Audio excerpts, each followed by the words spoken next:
मेलो मची वियो अली मीर मल्हा अची वियो मेलो मची वियो अली मीर मल्हा अची वियो मेलो मची वियो अली मीर मल्हा अची वियो गरीबन जो आहे गमखार गरीबन जो गरीबन जो आहे गमखार गरीबन जो आहे गमखार अली मीर मल्हा माण्हू अकंधार मेलो मची वियो अली मीर मल्हा अची वियो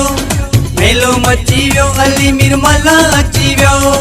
गरीबन जी लहंदो आसार गरीबन जी लहंदो आसार अली मीर मल्हा माण्हू अकंधार मेलो मची वियो अली मीर मल्हा अची वियो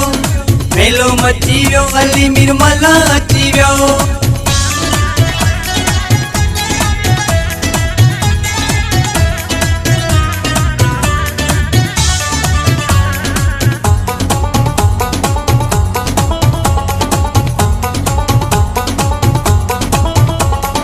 नजर हुसैन मल्हा कम अभलो क्यों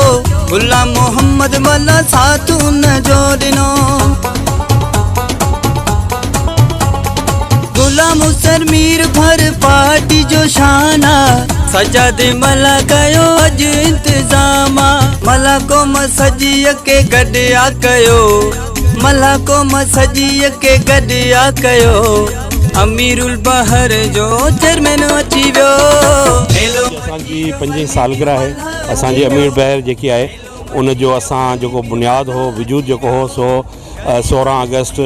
2015 में जाती जे नंढे शहर खां रखियो हो ऐं उहो असां माशाल्लाह हींअर असांखे थोरनि माण्हुनि ते रखियोसीं पर हाणे हज़ारूं ऐं बल्कि लखूं माण्हू जेके आहिनि से असांजी हिन तंज़ीम में शामिल थी चुका आहिनि ऐं निहायती असांखे ॾाढो सुठो जेको पंहिंजो रिस्पॉन्स मिलियो आहे स्पेशली असां जेकी पंहिंजो जेकी मल्हा बिरादरी आहे उहा जेकी हिन सॼी सिंध में रहे थी तमामु काफ़ी मक़दार में रहे थी ऐं उन जे करे उनखे असां गॾु करण जे लाइ उन्हनि जे हक़नि खे जेको हासिलु करण जे लाइ उन्हनि जे ॿारनि जी एजुकेशन जे लाइ ऐं पंहिंजो ॿिया जेके मुख़्तलिफ़ जेके प्रॉब्लम्स जेके उन कम्यूनिटी खे आहिनि त उनखे चाहियूं था त हिकिड़ो सुठे नमूने सां असां उनखे जेको पंहिंजा जेका अमीरुल बहर जी तंज़ीम अली मीर महिला जेको उनजो आहे चेयरमैन में आहे ऐं जंहिं हिकिड़ी शुरूआति कई तंज़ीम खे फ़ाल कयो ऐं मल्हानि जे हक़नि जे लाइ जदोजहद लाइ जेको हिन वचन कयो ऐं इंशाअल्लाह उहो अॼु तव्हां सभिनि दोस्तनि जे साम्हूं आहे असां सिर्फ़ु पंहिंजी अॼोके ॾींहं ते जेका सालगिरह आहे उन ते पंहिंजी बिरादरी खे पंहिंजी कम्यूनिटी खे इहो ई मैसेज ॾियणु चाहींदासीं पंहिंजे औलाद खे पढ़ायो पंहिंजे औलाद खे पंहिंजी नियाणियुनि खे तइलीम ॾींदो त उन में तव्हांजी कामयाबी आहे ऐं इंशाअल्लाह ज़रूरु ही क़ौम ही बिरादरी पंहिंजी कामयाबी माणींदी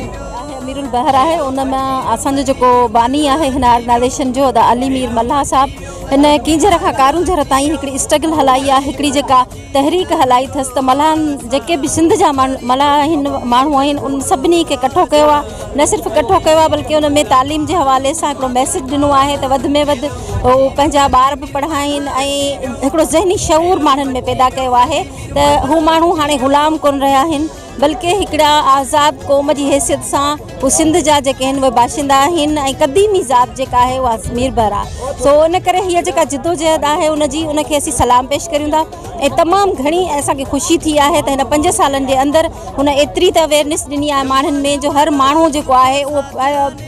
जेके ॿिए ज़ातूं सॾाईंदा हुआ पैसो थींदो जॾहिं असांजे माण्हुनि में मल्हानि में त हू ॿी ज़ात सॾाइणु शुरू करे छॾींदा हुआ पर हाणे हू फ़ख़ुर सां चवनि था त असीं हा हिकिड़ो अमल आहे जेको मल्हा बिरादरी जे पंहिंजे सिंध में मजाक असां खां जेके मथे वस वारा वेठा आहिनि उन्हनि खे हिकिड़ो मैसेज ॾियणु चाहियूं था त मल्हा कॾहिं बि पोइते कोन हटंदा कॾहिं बि पोइते न आहिनि ऐं न झुकिया आहिनि न झुकंदा इंशाअल्लाह असांजो अॻियूं क़दम अॻिते हूंदो ऐं असीं पंहिंजी मंज़िल ॾे वञी रहिया आहियूं इंशाअल्लाह असीं पंहिंजी मंज़िल माणे ई रहंदासीं जी लतीफ़।